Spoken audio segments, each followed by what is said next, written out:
The white peace built on blood, Western hypocrisy, and the price of a human life. In a world overflowing with technological marvels, hospitals, universities, and skyscrapers scraping the clouds, one would expect humanity to have evolved beyond barbarism.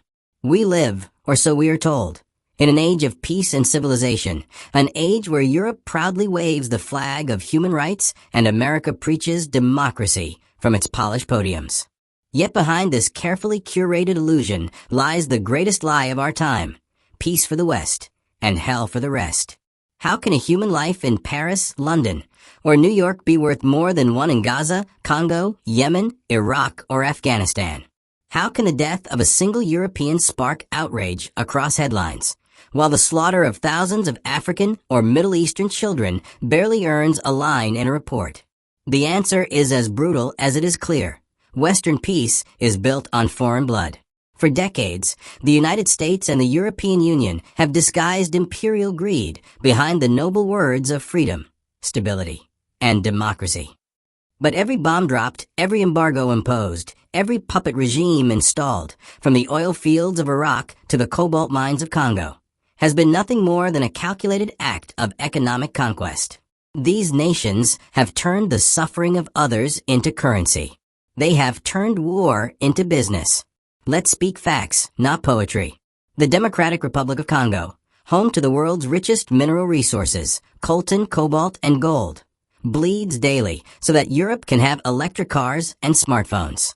Over 6 million people have died in the Congolese conflict since the 1990s, and yet there is no NATO summit, no G7 meeting, no international outcry.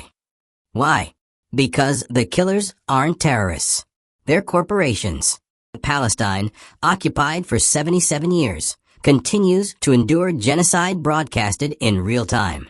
Children are buried under rubble, while Western politicians mumble about Israel's right to defend itself. They send weapons, not aid. They send silence, not justice. Yemen, bombed into famine by a Saudi-led coalition armed and trained by the United States and the United Kingdom, has lost over 377,000 lives, most of them civilians. And yet, Western leaders still shake hands with the very regimes that caused this catastrophe. Iraq, invaded under the false pretext of weapons of mass destruction, has never recovered from the American occupation. 1 million lives destroyed for oil and control. No accountability. No justice.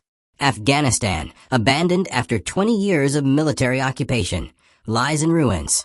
Billions spent on war, none on reconstruction. Women's rights were the excuse. Lithium and strategic dominance were the objective. This is not diplomacy. This is systemic murder disguised as policy. The hypocrisy of the West is so profound it has become cultural. European nations, which once enslaved continents, now pretend to teach morality. The United States, whose economy thrives on military production, dares to call itself the leader of the free world. But what freedom are they leading? The freedom to exploit, to bomb, to sanction, to profit from death? It is no coincidence that every time peace threatens to break out, a new war conveniently appears, funded, armed, or advised by Western interests. War sustains the markets. War feeds the elites. And peace, true peace, would mean accountability, something they will never allow. Make no mistake, this is not a clash of civilizations. It is a clash of conscience. The West cannot continue to measure human worth by skin color, religion, or geography. A child in Kinshasa, Sana'a, or Rafah is not less human than one in Berlin or Washington. The double standards must end, and those who perpetuate them must face justice. We demand accountability, not words, not resolutions, not crocodile tears. Accountability for every Western leader who signed arms deals that fueled massacres. Accountability for every corporation that profited from the misery of others. Accountability for every politician who looked away while genocide unfolded before their eyes. The blood that stains the flags of the United States and the European Union will not wash away with time. History will not forgive this hypocrisy. And the people, those forgotten millions whose cries never made it to CNN, will one day speak louder than all the lies combined.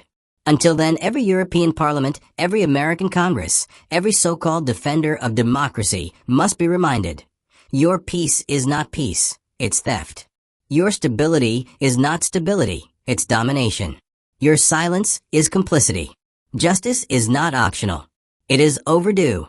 And it begins by holding the powerful accountable. Not tomorrow, not when the time is right, but now.